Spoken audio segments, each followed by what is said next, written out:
Olá, meus amigos e minhas amigas do Orgulho de Ser Criminalistas. Eu sou Panisa Monteiro, sou advogada criminalista, atuante no Tribunal do Júri, atuo aqui no estado do Pará e foi um prazer receber o convite do Dr. Raulson para conversar com os senhores hoje, contar um pouco da minha experiência sobre como eu faço para montar a minha fala, a minha defesa oral para o Tribunal do Júri. De antemão, eu gostaria de avisá-los que o que eu vou falar aqui hoje não é uma receita de bolo, não é uma regra universal que deva ser seguida à risca, mas talvez sejam dicas que podem se adaptar ao que os senhores já fazem. Penso também que possa ajudar bastante quem ainda está começando, quem está aí se preparando para o seu primeiro júri e ainda tem dúvida, ainda não sabe muito bem como começar a preparar essa fase tão importante, crucial do Tribunal do Júri, que é quando estaremos ali de frente, diante dos jurados, fazendo a exposição dos fatos, de teses, enfim. De todos os cursos que eu já participei sobre Tribunal do Júri, sobre oratória em Tribunal do Júri, o que me chamou a atenção foi descobrir que um bom tribuno deve dominar dois tipos de discurso. Quais são eles? O discurso de improviso preparado e o discurso de improviso inesperado. Vamos lá descobrir quais são esses dois tipos de discurso. O discurso de improviso preparado é esse que você, antes do júri, está estudando o processo, está fazendo as anotações e já começa a preparar, a construir um roteiro do que você vai falar no dia. É importante que você faça um roteirinho. Não, como eu estou falando, não é uma regra universal, mas você tem que construir um discurso lógico e você preparar um roteiro e seguir esse roteiro é de fundamental importância, porque a nossa mente, ela às vezes é traiçoeira, ela pode nos dar um branco e você pode cristalizar na hora do Tribunal do Júri. Cristalizar é aquele momento em que você se perde nos seus próprios pensamentos e não sabe como voltar a construir um discurso coerente, voltar a falar. Então, para que isso não ocorra, é muito importante que você tenha um roteiro, e isso está dentro do discurso de improviso preparado. O que eu quero dizer com isso é que você vai preparar um roteiro lógico de como você vai construir a sua fala. Não quero dizer aqui que você vá preparar um roteiro de novela em que você vai decorar e no dia vai falar de cabeça, porque isso também vai te pregar uma peça e que vai fazer com que você esqueça. Isso também é uma grande causa de tribuno cristalizar. Então não decore. Então por isso que a gente fala que é um discurso de improviso preparado. Você já preparou aquele roteiro, mas você também não está deixando de improvisar, porque você não vai com aquilo decorado. Então, é nisso que consiste o discurso de improviso preparado. Você elaborar um roteiro, construir um raciocínio lógico sobre o que você vai falar. E aí, do outro lado, também você deve dominar o discurso de improviso inesperado, que é algo que você já trouxe de casa mais ou menos preparado, mas tudo pode acontecer no Tribunal do Júri. Inclusive mudanças de depoimentos de testemunhas que podem levar inclusive a você mudar de teses. Ali no momento já do Tribunal do Júri, você já veio de casa, já estudou o processo, já tem suas teses definidas, mas tudo pode acontecer ali no Tribunal do Júri. O MP pode trazer elementos novos, não pode haver surpresa, mas algo que você não tinha previsto. Então você tem que estar ali naquela dinâmica do Tribunal do Júri, não é algo certo, estático, do que você está ali no processo e vai ser aquilo, não. Então por isso que você também tem que ter esse traquejo de preparar de trabalhar com o inesperado, com a improvisação, que ali tudo pode acontecer. E o que a gente vai trabalhar especificamente hoje seria o discurso de improviso preparado, que é como traçar um raciocínio lógico dentro daquilo que você já vai preparar para o júri. Bom, como eu começo? Isso deu muito certo logo quando eu comecei a fazer júri. O meu primeiro júri, até hoje eu uso inclusive, é algo que dá bastante certo. Bom, vocês sabem que ali o Tribunal do Júri é cercado de solenidade. Embora cada comarca tenha a sua peculiaridade, inclusive na comarca aqui de Santarém, Pará, que é onde eu atuo, o juiz ele dispensa aquelas apresentações iniciais, aquelas formalidades. Muitos advogados acatam, mas eu pessoalmente faço questão de seguir toda a ritualística de solenidade.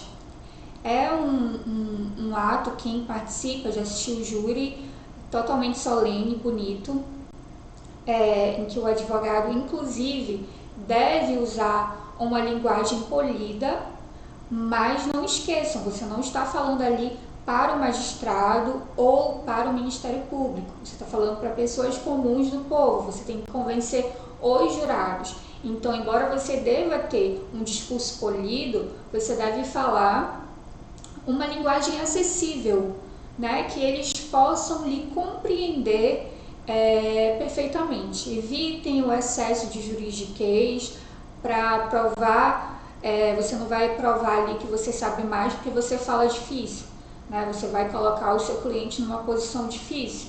Então, fale de forma polida, mas de uma forma acessível, porque ali a quem está sendo destinado o seu discurso são para os jurados, que em tese não são pessoas formadas em direito, enfim. Existem estudantes, mas evitem esse excesso de linguagem coloquial no discurso dos senhores. Bom, então, sempre começa com os cumprimentos iniciais.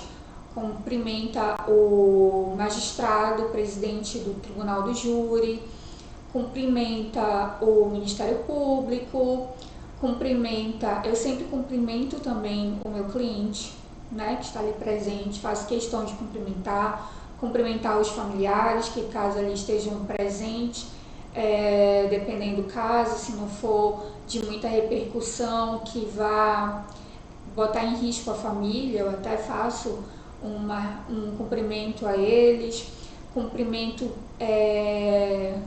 os policiais militares, os servidores, e cumprimento também, porque já aconteceu uma situação dos meus primeiros júris, de que quando eu comecei a falar, me levantei e estava ainda ali nos cumprimentos, o pai da vítima estava presente, né, na plateia, e aquele senhor começou a chorar copiosamente.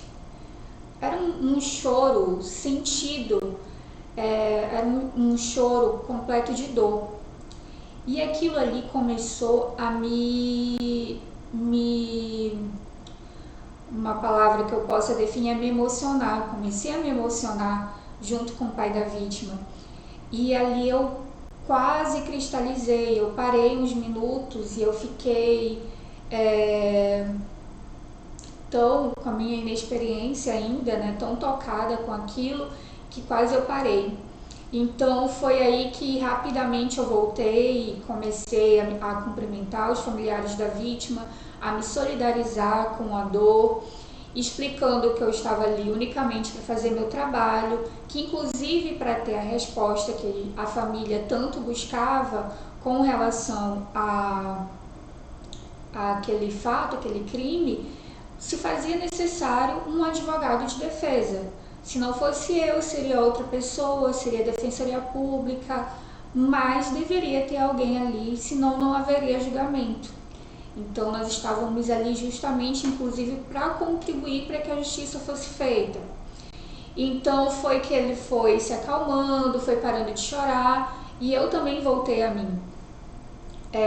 Eu era inexperiente ainda na época, isso me marcou bastante. Hoje você falando com tribunos mais experientes, eles também recomendam a você cumprimentar os familiares da vítima ali, tentar, enfim, uma certa simpatia. Isso tem funcionado bastante também, principalmente depois desse fato que ocorreu comigo. Então também faço questão de, sempre que possível, dependendo do caso, volto a falar que não é uma receita de bolo, existem casos que você deve se abster, dependendo da hostilidade, do fato, enfim.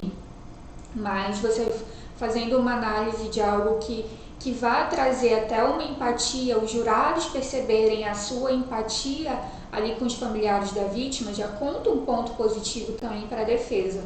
Então também faço questão de fazer esse cumprimento aos familiares da vítima. E por último, mas não menos importante, não esqueçam de cumprimentar os jurados. Se possível, se você for bom de memória e já tiver memorizado o nome dos jurados, é importante que faça esse cumprimento nominalmente. Isso também já traz ali uma empatia. Quem é que não gosta de ser chamado pelo nome? Ouvir o seu nome ali, eles se sentem importantes. Eles sentem que você está dando importância ao tempo que ele está dispondo ali naquele julgamento. Mas também faço uma ressalva que, se você não for bom de memória e não conseguir memorizar o nome de todos, é melhor que faça um cumprimento genérico, né, aos senhores jurados, mas que faça ali um cumprimento especial, porque também pode haver de você querer ganhar simpatia e ganhar a antipatia por cumprimentar, lembrar o nome de um e não lembrar o nome dos demais. Isso pode lhe prejudicar nesses cumprimentos. Você pode decorar o nome de um ou de outro, mas dentro da sua fala principal, talvez quando ele estiver mais sonolento, e aí você chamar o nome dos jurados. Mas nesse cumprimento inicial é importante que ou você fale o nome de cada um, ou então faça o cumprimento genérico e não fale o nome de ninguém. Passado esses cumprimentos iniciais, eu geralmente também começo a citar as qualidades do réu e os defeitos da vítima. Ocorrem situações em que a vítima provocou, em que a vítima já tinha antecedentes criminais, enfim. Então é importante você previamente já fazer essa busca de conhecer como era a vítima e ali levar à tona os defeitos da vítima e exaltar o seu cliente, as qualidades, né? Enfim, de trabalho, se ele é um bom pai, se ele é um bom esposo, enfim, trabalhar esse paralelo aí para que levar os jurados, antes de você entrar nos fatos em si, você já apresentar os personagens, quem é quem, né? Então, óbvio que você vai valorizar o seu cliente, vai dizer quais são as qualidades dele e, enfim. Mas isso de falar os defeitos da vítima, também tome um pouco de cuidado com isso, para que essa hostilidade, às vezes a vítima já é conhecido ali no meio policial, da comunidade, da sociedade, enfim. Então, frise isso. Mas se não for o caso, então tome um pouco de cuidado aí com essa hostilidade. Bom, passado isso, você vai começar a contar os fatos sobre a perspectiva da defesa, né? Você já ouviu o que o Ministério Público falou, contou a versão conforme a acusação. Então agora é o momento de você contar a versão dos fatos conforme a defesa. Conte detalhadamente e tente manter uma ordem cronológica dos fatos. Se o que encadeou aquele crime começou a acontecer em momentos anteriores, inclusive ao que tem no inquérito policial, se já é briga de anos, enfim, provocações antigas, então você vai começar a contar, a relatar mesmo antes fatos pretéritos ao que tem nos autos. A plenitude de defesa te permite isso, que você traga fatos. É importante também que você já tenha levado testemunhas que relatem esses fatos que você vai levar à tona na sua fala, mas você faz uma ordem, conta os fatos com a ordem cronológica, né? O que pode também dar muito certo é você contar de forma contrária. A partir do dia dos fatos, né, dependendo do enfoque que você quer dar, você pode começar pelo dia dos fatos e voltar na linha do tempo, ou então fazer o inverso, começar com os fatos mesmo de antes do processo e seguir aquela linha de raciocínio. Você explicando os fatos na perspectiva da defesa, então você vai passar para combater contradições, né? Contradições de depoimentos ou do próprio inquérito policial, erros, acontecem muitos erros durante o inquérito policial, então esse é o momento, você já contou como é que foi os fatos, então você passa ali para aquela segunda fase que seria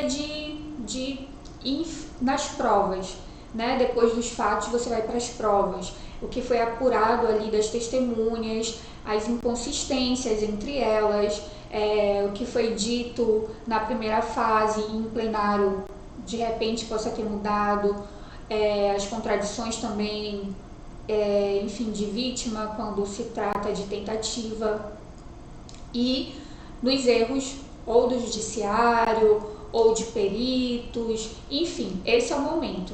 Passou a fase que você falou dos fatos, parta para provas. É importante que você embase com as provas, quando você tem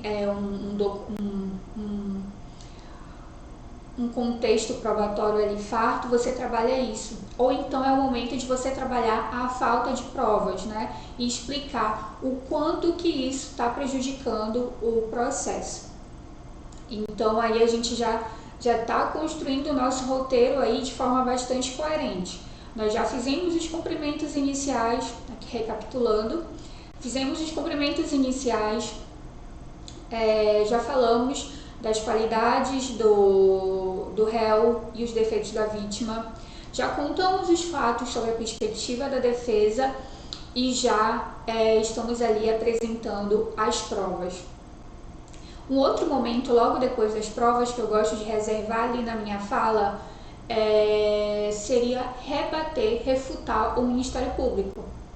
É importante que durante a fala do Ministério Público você esteja muito atento ao que ele esteja falando. Caso não seja algo muito grave, que você deva parteá-lo ali no momento em que ele está falando, você anota. Eu geralmente anoto ali o que o Ministério Público bateu, em que eu quero ir em cima, que eu quero rebater. Então, feitas essas anotações, eu reservo esse tempo, depois que eu falei das provas, para falar dentro desse roteiro, para rebater o que o Ministério Público falou, né? Então, eu reservo esse momento para isso. Passado esse momento de refutar o Ministério Público, então eu passo para as teses.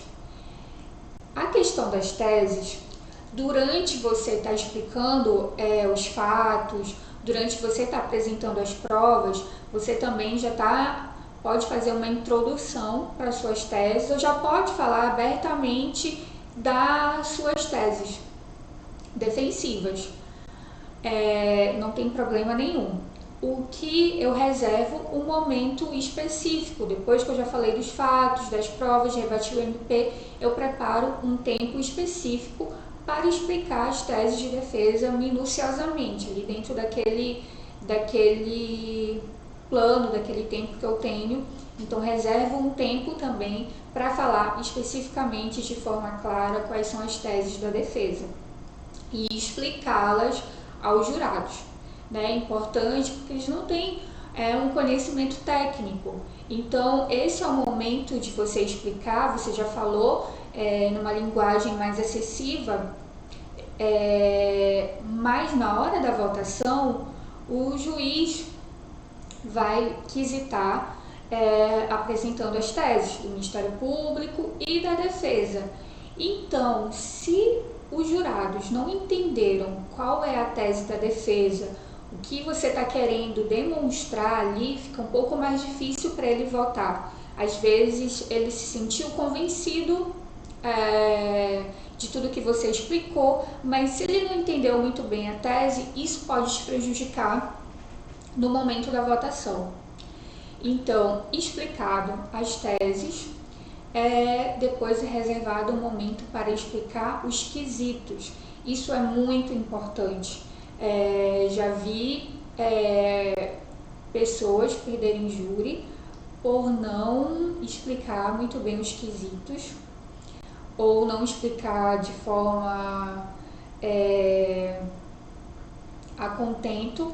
Mas o que a gente costuma dizer é que se você não prepara um roteiro e você vai falando aleatoriamente, não vou dizer que isso não dá certo, isso dá muito certo, tem muitos advogados que já são muito bons, ou de anos de carreira, enfim, são muito bons nessa improvisação e eles conseguem.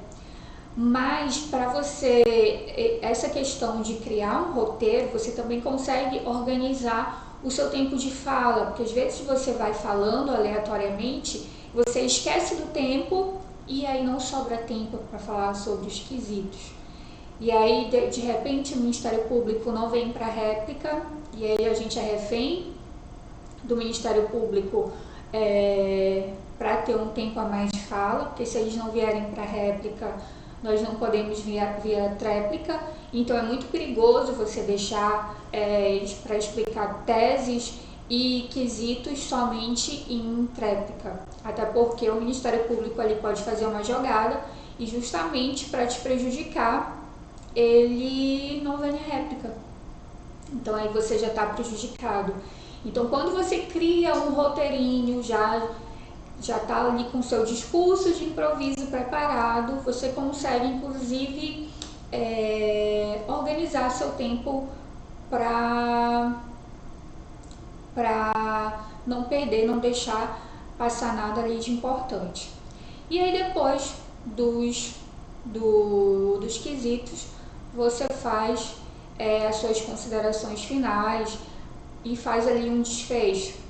Você pode recitar um poema, você pode simplesmente ir bastante para o sentimentalismo ali na hora do desfecho. Enfim, vai por conta da sua criatividade e do seu estilo, né, de atuação. Algo também que eu gostaria de falar nisso da questão do discurso é sobre entonação de voz. Não necessariamente você precisa chegar no tribunal do júri gritando, esbravejando, gesticulando, enfim. Se os senhores já perceberam, tem uma fala mais calma, falo com um tom de voz mais baixo. E eu já tentei chegar no tribunal, acho lindo quem chega, os meus maiores referências de tribunal do júri, grandes tribunos, chegam falando alto, enfim. Se eu tento fazer isso, fica algo teatral, porque não é algo meu. Então, lógico que você também não vai falar muito baixo, de forma muito tímida, porque você não vai chamar a atenção dos jurados. Mas, de qualquer modo, você pode ensaiar, né? Antes de ir para a tribuna, eu faço isso até hoje. Ensaio meu discurso de improviso preparado antes de ir, e não se preocupe com isso. Também tem, vou dizer também que eu nunca gritei no tribunal do júri, embora se eu tentar fazer isso, fique teatral, fique forçado e isso não convence jurado. Eu falo de uma forma que realmente eu fique mais confortável, mas Tem uma coisa que se chama estado de júri, e isso é realmente muito sério. Eu já me peguei no microfone gritando, esbravejando, falando alto, algo que eu pensei que fosse teatral, mas justamente aquele sentimento ali que eu estava sendo tomada pelo estado de júri, que me fez, aquele sentimento, aquela ânsia de defesa me fez elevar o tom de voz, e aí não ficou teatral porque foi algo que surgiu naturalmente. Então, penso que os senhores também não devam se preocupar tanto quanto se não tem um perfil de falar alto, enfim. Só tomar cuidado realmente com a forma que você está conduzindo. Prestar atenção ali se os jurados estão absorvendo o que você está falando, estão prestando atenção no que você está falando, e aí você pode tentar chamar atenção, elevando um pouquinho o tom de voz, mas tudo dentro do seu limite. Não tente ser teatral, não tente imitar ninguém. Como eu falei, não é receita de bolo. Você, conforme vai ganhando uma experiência, também vai se conhecendo, vai conhecendo o seu estilo, e é dessa forma que eu comecei a construir a minha defesa oral, a minha forma de falar, como eu preparo o meu discurso, e eu espero que eu tenha ajudado os senhores, e qualquer coisa estou à disposição para o que precisarem. Então é isso, espero ter ajudado, desejo que todos se capacitem, melhorem e vamos ao Tribunal do Júri. Abraço!